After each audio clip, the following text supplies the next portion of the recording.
सो नमस्कार सभी ट्रेडर्स को एंड वेलकम। तो आज का वीडियो रहने वाला काफ़ी खास। इस प्लेलिस्ट को मैंने पहले भी बनाया था, मैं फिर से बना रहा हूँ अपडेटेड इन्फॉर्मेशन के साथ। तो आज का वीडियो रहने वाला, ये प्लेलिस्ट रहने वाला है काफ़ी खास, जो कि है प्रॉफर्म ट्रेडिंग इंडिया पे लीगल है कि नहीं है। सारा चीज़ हम लोग वन बाय वन डिस्कस करेंगे, किस तरह से क्या करने से लीगल होते, क्या करने से इलीगल होते, सारा चीज़ सारा क्वेरी में इस प्लेलिस्ट के द्वारा मैं रिजॉल्व करूंगा आपका, so that you don't have to look here and there YouTube या फिर गूगल पे, जहाँ तक पे आपको दिमाग नहीं मारना पड़ेगा। एवरीथिंग, ऑल द जो भी क्वेरीज आपका रहता है, ये करने से क्या होता है, वो करने से क्या होता है, सारा चीज़ यहाँ पर रिजॉल्व हो जाएगा आपका। जो भी नॉर्मल चीज़ होता है, जो भी कॉमन चीज़ होता है, एंड किस तरह से प्रोफेशनल ट्रेडर्स लोग किस तरह से लेता है बड़ा बड़ा पे आउट, एंड किस तरह से कंप्लीटली एक टू लीगल कंप्लायंस के हिसाब से वो लोग काम करता है, एंड किस तरह से वो लोग प्रॉफर्म का टैक्सेशन, ये सारा चीज़ फील करते हैं। तो सारा चीज़ इस वीडियो एंड इस प्लेलिस्ट के द्वारा मैं बताने का कोशिश करूंगा। तो make sure to watch all the videos coming on this playlist. तो सबसे पहला बात यहाँ पर ये आता है कि सीधा सीधा वाला बात, that is prop firm trading legal है कि नहीं है। तो prop firm trading is neither legal nor illegal, not only in the India but in the entire world. Prop firm trading ना तो लीगल है ना तो इलीगल है, ठीक है। कंप्लीटली एक टू ग्रे एरिया पे, इसका रूल्स एंड रेगुलेशंस अभी तक नहीं आया है फॉर द एंटायर वर्ल्ड, पूरा दुनिया पे। जैसे ब्रोकर का कहीं सारा अथॉरिटीज़ होता है जो उसको रेगुलेट करता है, तो इस तरह का कोई भी अभी प्रॉफर्म के लिए नहीं है कि कोई भी बॉडी है प्रॉफर्म के लिए नहीं है कि जो उसको प्रॉफर्म को रेगुलेट करे। तो it's completely new very very new concept as of now. अभी 4-5 साल ही हुआ है ये प्रॉफर्म जो बूम हो करके। तो currently kind of coming in stabilize आपका उस पर आ रहा है ये industry, but still there is lot of things still it's very very new and lot of things maybe regulatory are still trying to figure out किस तरह से इसको रेगुलेट करे। एंड काफ़ी सारा CEOs जो प्रॉफर्म का होता है तो they are meeting up and trying to find out किस तरह से इसको रेगुलेट करे एंड ऑल। तो still there is no regulation, that means completely in a gray area. Gray area means यहाँ पर आप क्या करेगा तो कंप्लीटली डिपेंड करता है लीगल होगा कि इलीगल होगा। नाउ यहाँ पर क्या होता है कि करंटली क्या चल रहा है कि you work as an analyst. आप यहाँ पर डायरेक्टली ट्रेडिंग नहीं कर रहे हैं प्रॉफर्म पे।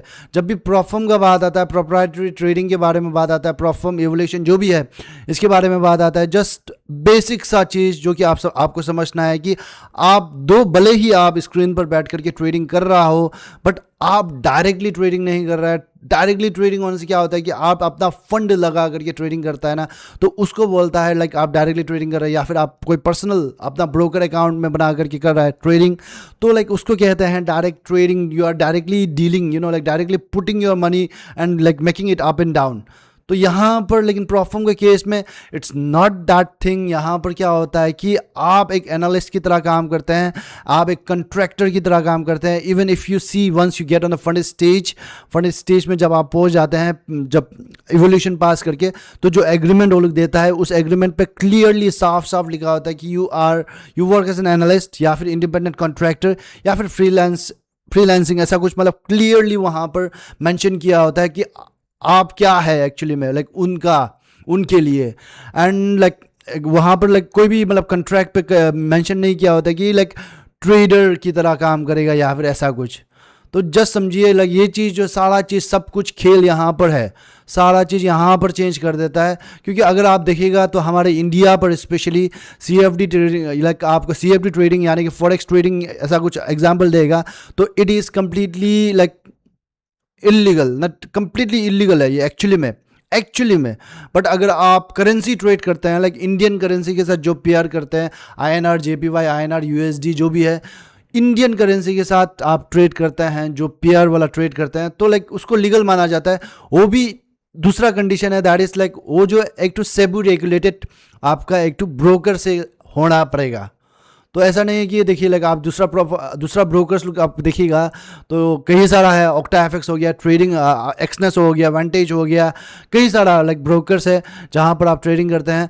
तो इट्स नॉट एक्चुअली लीगल नहीं है वो, कम्प्लीटली एक टू इलीगल जोन पे है। But the thing is it's in a grey area once again out here now. आप किस तरह से पे आउट वहाँ से उठाते हैं, किस तरह से वहाँ पे कंटेक्ट करते हैं, तो एक टू वो है, अभी तक उसका रेगुलेशन नहीं आया है। But still trader it's online thing, तो आदमी ट्रेडिंग करता है वहाँ पर। तो एनीवेज, जब prop firm को बात आता है तो like it's completely like in a gray area. Now like depending on how you use that defines कि इफ इट इज लीगल या फिर इलीगल. नाउ ऑब्वियसली किस तरह से आप prop firm को यूज़ करते हैं अपने फ़ायदे के लिए या फिर मतलब जो भी फ़ायदा हो या लॉस हो, कुछ तो होता है. नाउ उस पर डिपेंड करता है कि इफ़ इट इज़ लीगल और इलीगल. ना ऑब्वियसली prop firm पे आप सोच के देखिएगा तो prop firm पे लाइक किस तरह से prop firm को किस तरह से यूज़ करता है आप. Obviously there is 3 point of contact which I will show you out here. Point of contact क्या है prop firm पे अभी, ऑब्वियसली राइट. तो पहला पॉइंट ये है कि यहाँ पर how you make the payment is very important. अगर आप कोई इलीगल तरीका से पेमेंट कर दिया तो obviously like while buying evolution account तो obviously it will come under illegal activity right now. But अगर आप कंप्लीटली एक लीगल वे में कर रहा है तो it will become legal. Obviously it's very simple as that. तो किस तरह से आप अकाउंट खरीदते हैं, prop firm का एवोल्यूशन अकाउंट खरीदते हैं, which is very important out here. तो लाइक ऑब्वियसली लाइक इसको लीगल वे पे आप करने के लिए कोशिश करना पड़ेगा, तभी जाकर के आपका जो prop firm जो है लीगल हो जाएगा. एंड दूसरा चीज़ है यहाँ पर, दूसरा पॉइंट ऑफ कंटेक्ट क्या है कि यहाँ पर इट्स वेरी बेसिक. देखो like how you take the pay out. आप prop firm में पैसा दे रहा है, एवोल्यूशन ट्रेड कर रहा है एंड पे आउट किस तरह से ले रहा है राइट. तो how you take the pay out किस तरह से ले रहा है एंड वो जो इनकम आप बना रहे हैं किस तरह से प्रॉफिट को आप सेफली लेके आ रहे हैं लाइक अपने बैंक पर या फिर कैश पर, जो भी मतलब आपका उस पर कन्वर्ट कर रहा है, जो INR पे कन्वर्ट कर रहा है, किस तरह से कन्वर्ट कर रहा है, that as well out here it depends. Now तीसरा नंबर यहाँ पर ये आता है कि prop firm का टैक्सेशन. ऑब्वियसली आपका बैंक पे बहुत सारा पैसा आ रहा है and you are not filing the tax, तो ऑब्वियसली इनकम टैक्स का नोटिस आएगा ही आएगा. वो तो सीधा साधा वाला बात है. तो वो चीज़ जो आप किस तरह से लीगली फाइल कर रहे हैं, किस तरह से मतलब फाइल करते हैं, which I let you know in this playlist anyways, like not in this video. But यहाँ पर क्या होता है कि लाइक बहुत सारा प्रोफेशनल ट्रेडर्स है, they take in crores, like not in lakhs, 1000-2000 नहीं, लाइक लैक्स नहीं, 1-2 लाख 2 लाख नहीं, they take in crores, they take in multiple crores. तो किस तरह से लेते हैं, obviously there must be a method right, जो कि लाइक इतना बड़ा प्रॉफिट कैसे बना रहा है, अदरवाइज प्रॉफिट बना करके किस तरह से वो लोग बैंक पर ले रहा है. तो that is the process which we are going to discuss on this playlist. So make sure to watch the next video that is coming up, in which we are going to discuss how you make the payment safely so that like prop firm जो आपके लिए completely legal हो. तो make sure to subscribe the channel and watch the next video coming on this playlist.